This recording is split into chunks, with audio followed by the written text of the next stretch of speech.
Conscious. Chapter 18. Warning. Minimal cursing. Your name's POV. What was that for? I ask. Don't talk back to me, you runt, Miss Daniels screamed and slapped me again. She came closer to me. You've ruined my life, she yelled and slapped me. I took a step back and advanced forwards towards me. It's because you that no one comes to this hellhole. You scare everyone away. She slapped me again. I make no money because of you. She pushes me to the ground, making me hit my head. I look up with her with my eyes filled with tears. With fear as well. I lost the only man that loved me. She screamed with tears in her eyes. The smell of alcohol was all over her. She kicked me in the stomach. I was wrapping my arms around my torso in pain. Listen to me, you little bitch, she yells and kicks me in my stomach and my legs. She slaps me again and storms out of the room. I glance at my alarm clock, 3:42. I have 2 hours and 18 minutes until I go over to meet with Peter. I close my eyes and lay down on the ground in pain. It's too painful to get up. I close my eyes in exhaustion and let sleep take over. Time skip. I open my eyes. I was still in pain, but it didn't hurt as much as it did earlier. I glanced at the clock and I saw it was 5:31. I have half an hour until I need to be at Peter's place. I slowly get up. My whole body ached. I limped over to my drawer and took out a sweatshirt and sweatpants. Clothes that won't be painful to wear and will cover my bruises and scars. I brush off my hair out of its rat's nest. I take some concealer and cover the bruises that were visible on my hands and face. I take a piece of paper and write a note on it. I create a small portal and toss the note to make it appear in front of the director, Fury, saying that I can't come in today because I was exhausted and it would be dangerous to make portals, let alone being a big one. I glanced at the clock again and saw that I had 6 minutes until I needed to be there. I put my Converse shoes on and tied their laces. I quietly walked out of the orphanage, careful to avoid Miss Daniels. When I was out, I walked to Peter's home. When I arrived and knocked on the door, after a couple of moments, Peter opened the door and I was about to greet him when I felt lightheaded. My legs buckled underneath me and I fell to the ground unconscious.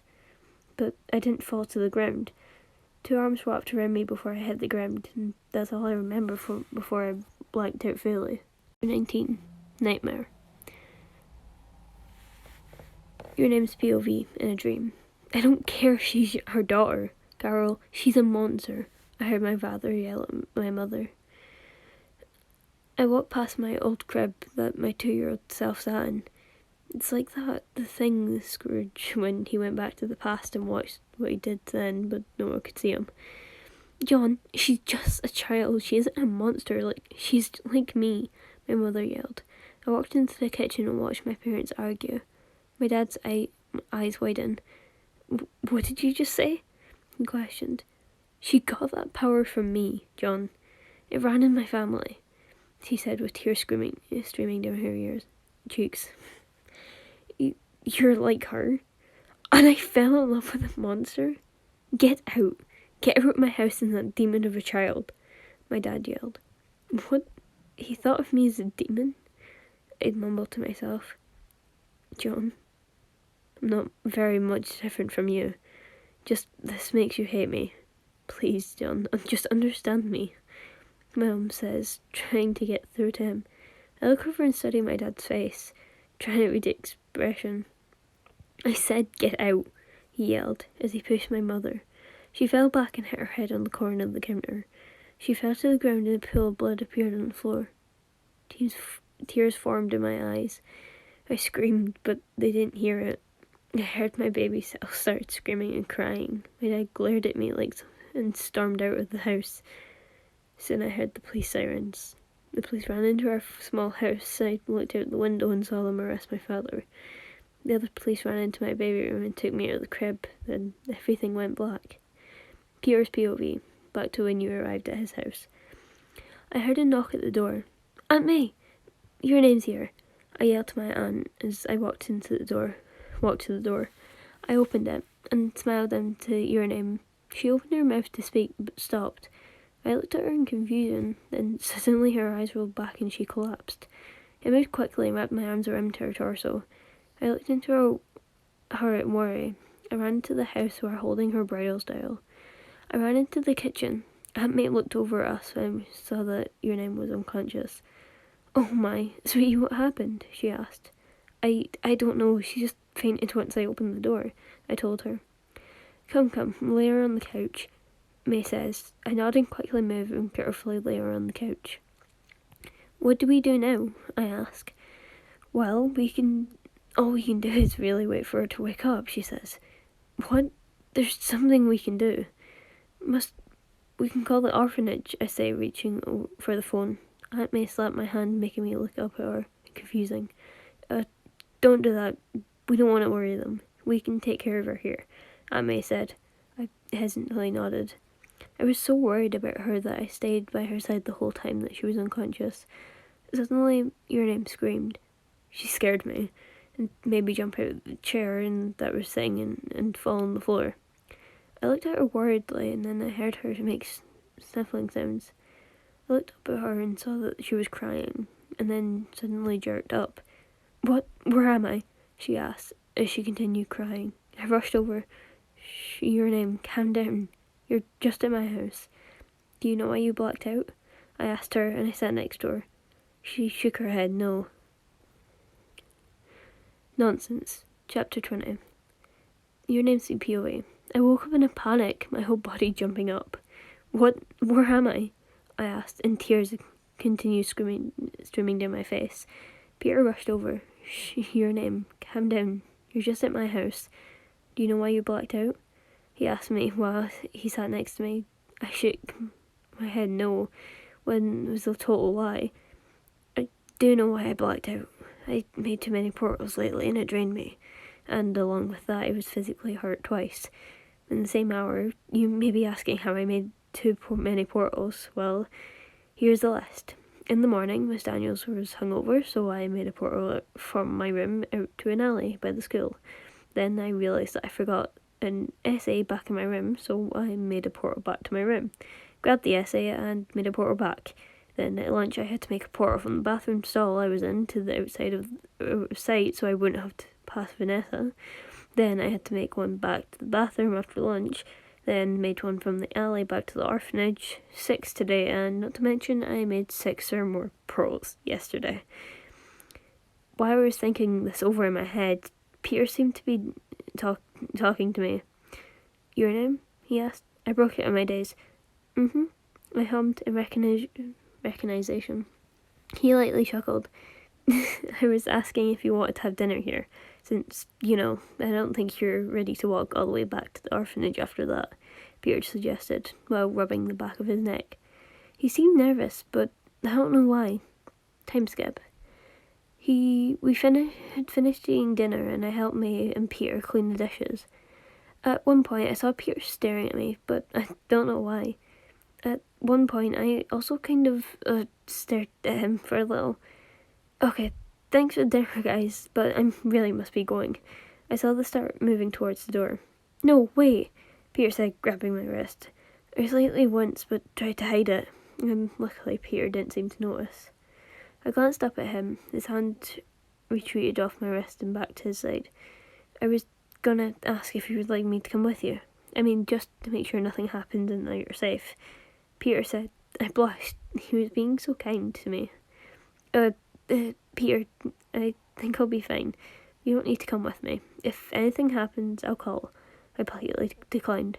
"No, really, I should come with you," he tried again. Then we kind of went back and forth about why he should come and why he shouldn't. Aunt May appeared in the hallway. "Peter, dear, what's all this about? I thought you were going to escort your name back home," Aunt May said. I looked at her. "No, he doesn't have to. I can handle myself," I told him. Aunt May waves her hand dismissively. "Oh, nonsense. He should come with... he just wants to look after you," she says. I look at her with surprise. Why is she on his side? She knows about what goes on at the orphanage. I don't want Peter to find out. I sigh. I guess you can come," I said, and opened the door and stepped out of their house with Peter right beside me. He found out. Chapter 21. Your name's POV. Peter follows me out of his house. He closes the door behind him and turns to me. Lead the way, he says with a smile. I nod my head and with a small smile on my face. I start walking to the orphanage. I look back and see that Peter was standing still in a daze. He was staring at where I once was standing. Peter? I asked with concern in my voice. He blinked and looks at me. He laughs in embarrassment and blushes. Wait, blushes? Why would he be blushing? Did I make him blush? I'm so confused. Peter jogs up to where I was standing. Sorry, he says. I smile and blush. It's okay, I say with my usual stutter. I turn to and continue on my way to the orphanage, with Peter at my side. We talked about random things on the way. We laughed and teased each other. Time skip. We finally arrived at the orphanage. I stopped walking and so did Peter. He looked up and rugged the building in front of us. This is my orphanage, I say with a gesture that kind of says, ta-da. He looks over at it. It's not that bad, he says. Yeah, that bad, I say. He chuckled. Peter looked at me. He looked into my eyes as if staring into my soul. He opened his mouth to say something, but was cut off.